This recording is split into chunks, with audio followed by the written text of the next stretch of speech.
97.1 Rise FM.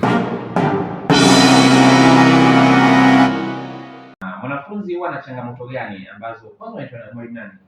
Naitwa Gladness Harmon Kilao. Gladness. Elimu nani? Harmon Kilao. Harmon Kilao. Ni mwalimu. Okay. Mwanafunzi ana changamoto gani mwanafunzi wetu? Changamoto zinatokea kukariri mistari. Kwenye ukariri mistari, na nimeona mstari gani mwingine ambao mwalimu amekuelekeza kukariri ukiacha hiyo fifth 4? Waefeso 6 mstari wa Waefeso 3:16. Sasa hapo subiri kabisa hapo. Maana nishaona scratches zinakuwa ni nyingi. Na mwalimu kashaniambia changamoto ni kukariri mistari. Wewe sasa nikuachia moja na mimi nifungue kabisa. Amko wako hapa ndio vile. Yaani bila kufungua hapa utamwambia chochote ataitikia. Umesema Waefeso, sio Waefeso nyingi umezitaja nyingi. Waefeso 3 mstari wa 16. Waefeso 3 mstari wa 16. Mwalimu nisaidie. Sawa mwalimu. Haya twende. Inasema ndio. Ndio ya wajalieni au sio hii?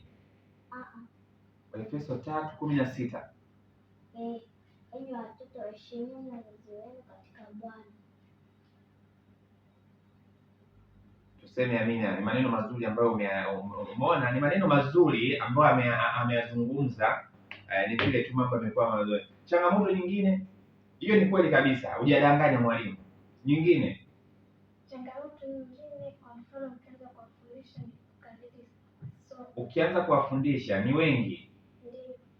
Wewe unafundisha wanafunzi wangapi? Ni mwalimu wa nini? Wa kanisani. Ndio. Wa mafundisho. Ndio. Mwalimu uko vizuri. Changamoto nyingine?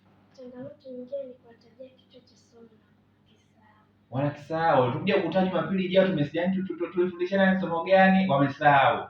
Unafanya nini kitokea kitu kama hicho? Nitarudia tena kuwafundisha. Utarudia tena. Ukati tamaa? Hapana, Mungu anachokuitia. Safi kabisa, umejibu vizuri kabisa. Sasa mimi bwana, kusinilia time yetu imetukimbia. Ningekupa hapa utupe somo siku nyingine, nitakuita basi pale uje utupe somo. Si ndio mwalimu? Una umri gani mwalimu? 13.